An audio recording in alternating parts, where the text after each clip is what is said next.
Imamat pasal 5 ayat 1-13. Apabila seseorang berbuat dosa, yakni jika ia mendengar seorang mengutuki dan ia dapat naik saksi karena ia melihat atau mengetahuinya, tetapi ia tidak mau memberi keterangan, maka ia harus menanggung kesalahannya sendiri. Atau bila seseorang kena kepada sesuatu yang najis, baik bangkai binatang liar yang najis, atau bangkai hewan yang najis, atau bangkai binatang yang mengeriap yang najis, tanpa menyadari hal itu, maka ia menjadi najis dan bersalah.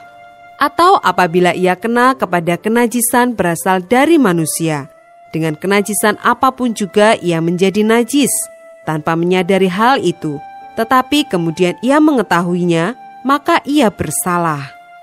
Atau apabila seseorang bersumpah teledor, dengan bibirnya hendak berbuat yang buruk atau yang baik, sumpah apapun juga yang diucapkan orang dengan teledor, tanpa menyadari hal itu, tetapi kemudian ia mengetahuinya, maka ia bersalah dalam salah satu perkara itu. Jadi, apabila ia bersalah dalam salah satu perkara itu, haruslah ia mengakui dosa yang telah diperbuatnya itu, dan haruslah ia mempersembahkan kepada Tuhan sebagai tebusan salah karena dosa itu seekor betina dari domba atau kambing menjadi korban penghapus dosa. Dengan demikian, imam mengadakan pendamaian bagi orang itu karena dosanya.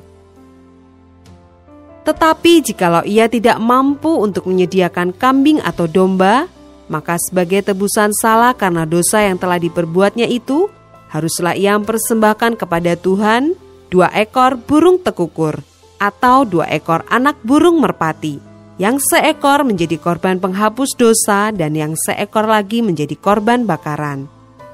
Haruslah ia membawanya kepada imam, dan imam itu haruslah lebih dahulu mempersembahkan burung untuk korban penghapus dosa itu, dan haruslah ia memulas kepalanya pada pangkal tengkuknya, tetapi tidak sampai terpisah.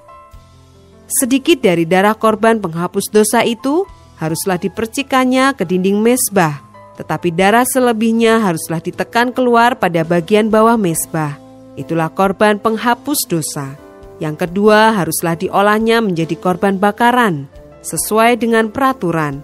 Dengan demikian, imam mengadakan pendamaian bagi orang itu karena dosa yang telah diperbuatnya, sehingga ia menerima pengampunan.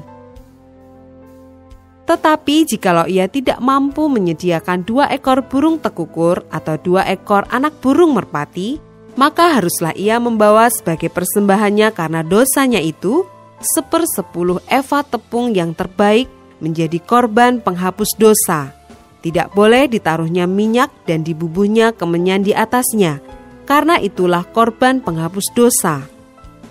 Lalu haruslah itu dibawanya kepada imam, dan imam itu haruslah mengambil daripadanya segenggam sebagai bagian ingat-ingatannya, lalu membakarnya di atas mezbah di atas segala korban api-apian Tuhan. Itulah korban penghapus dosa.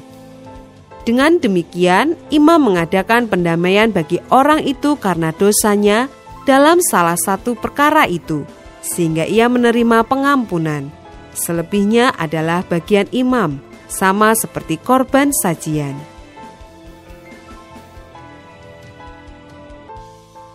Ayat 14-19. Korban penebus salah. Tuhan berfirman kepada Musa, apabila seseorang berubah setia dan tidak sengaja berbuat dosa dalam sesuatu hal kudus yang dipersembahkan kepada Tuhan, maka haruslah ia mempersembahkan kepada Tuhan sebagai tebusan salahnya seekor domba jantan yang tidak bercela dari kambing domba, dinilai menurut shikal perak, yakni menurut shikal kudus, menjadi korban penebus salah. Hal kudus yang menyebabkan orang itu berdosa haruslah dibayar gantinya dengan menambah 1/5, lalu menyerahkannya kepada imam. Imam harus mengadakan pendamaian bagi orang itu dengan domba jantan korban penebus salah itu, sehingga ia menerima pengampunan.